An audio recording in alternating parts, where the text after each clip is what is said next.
সাকিব আল হাসানকে আবারও জাতীয় দলে ফেরানোর সিদ্ধান্ত নিয়েছে বিসিবি। ফিটনেস পারফরমেন্স ঠিক থাকলে আসন্ন হোম অ্যান্ড অ্যাওয়ে সিরিজে নির্বাচকদের বিবেচনায় থাকবেন মিস্টার 75। এমনটাই জানিয়েছেন মিডিয়া কমিটির চেয়ারম্যান আমজাদ হোসেন। দেশের মাটি থেকে সাকিবের অবসর নেয়ার ইচ্ছের প্রাধান্য দিয়েছে বোর্ড। তবে পরবর্তী জাতীয় সরকার পরিস্থিতি বিবেচনায় যদি কোনো নির্দেশনা দেয় সেটা মানতে বাধ্য থাকবে বাংলাদেশ ক্রিকেট বোর্ড। বিতর্ক যখন তুঙ্গে তখন আবারও ত্রাতা হিসেবে আবির্ভূত হলেন সাকিব আল হাসান। বিসিবিকে খাতের কিনারা থেকে তুলতেই হয়তো আবারও দেশসেরা তারকার দ্বারস্থ হল বিসিবি। অপেক্ষার প্রহর শেষ। জাতীয় দলের জার্সিতে আবারও বিবেচিত হবেন এই অলরাউন্ডার। বোর্ড সর্বসম্মতিক্রমে সিদ্ধান্ত গ্রহণ করেছে যে যদি বেসড অন সাকিব আল হাসানের অ্যাভেলেবিলিটি, ফিটনেস এবং এক্সেসিবিলিটি প্লাস হচ্ছে যেখানে খেলা হবে ভেন্যুতে ওখানে যদি প্রেজেন্ট থাকার মতো ক্যাপাসিটি থাকে, অবশ্যই বোর্ড বা সিলেকশন প্যানেল সাকিব আল হাসানকে পরবর্তীতে সিলেকশনের জন্য বিবেচনা করবে। যদিও বাধা আছে তার রাজনৈতিক পরিচয়। আগের বোর্ড না পারলেও এবার আশাবাদী বিসিবি। মামলার বিষয়গুলো দেখতে এরই মধ্যে অন্তর্বর্তী সরকারকে জানিয়ে রেখেছে আমিনুল ইসলামের বোর্ড। সাকিবকে রাখা হবে কেন্দ্রীয় চুক্তিতেও। সাকিব আল হাসান ইন্টারেস্টেড এবং সাকিব আল হাসান কথা হয়েছে আমাদের, এবং সে খেলতে চায়।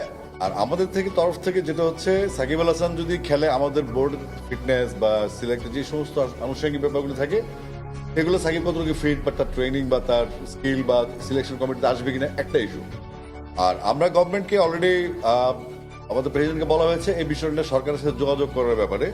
তার ব্যক্তিগত যে ইস্যুগুলো আছে তার নিজস্ব, এগুলো যদি সরকার অ্যালাউ করে বা সরকার কিভাবে ফেস করবে সেটা সরকারের বিষয়। এতদিন কি ছিল জানি না, আজকে মিটিং এ কি সিদ্ধান্ত হয়েছে সেটা আমি জানাচ্ছি, because I am not a বাপি। উত্তপ্ত প্রেস কনফারেন্সে ভুগতে হয়েছে বিসিবি পরিচালকদের। কথা ওঠে মাশরাফিকে নিয়েও। সাবেক এই টাইগার অধিনায়ক দেশে থাকতে পারলে সাকিব কেন নয়, এমন প্রশ্ন নীতি নির্ধারকদের। 3রা আগস্ট তামিম ইকবালের গণভবনে যাওয়া নিয়েও খোঁচা দেন আসিফ আকবর। আপনাদের সামনে 2-3টা উদাহরণ আছে বাংলাদেশে।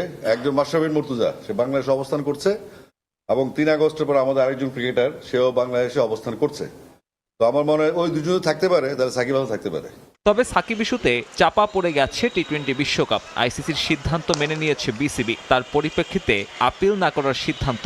আপাতত নিজেদের দ্বিপাক্ষিক সিরিজ নিয়েই ব্যস্ত থাকতে চায় ক্রিকেট বোর্ড। বিতর্ক যখন তুঙ্গে তখন আবারও ত্রাতা হিসেবে আবির্ভূত হলেন সাকিব আল হাসান। বিসিবিকে খাতের কিনারা থেকে তুলতেই হয়তো আবারও দেশসেরা তারকার দ্বারস্থ হল বিসিবি। অপেক্ষার প্রহর শেষ। জাতীয় দলের জার্সিতে আবারও বিবেচিত হবেন এই অলরাউন্ডার। বোর্ড সর্বসম্মতিক্রমে সিদ্ধান্ত গ্রহণ করেছে যে যদি বেসড অন সাকিব আল হাসানের অ্যাভেলেবিলিটি, ফিটনেস এবং এক্সেসিবিলিটি প্লাস হচ্ছে যেখানে খেলা হবে ভেন্যুতে ওখানে যদি প্রেজেন্ট থাকার মতো ক্যাপাসিটি থাকে, অবশ্যই বোর্ড বা সিলেকশন প্যানেল সাকিব আল হাসানকে পরবর্তীতে সিলেকশনের জন্য বিবেচনা করবে।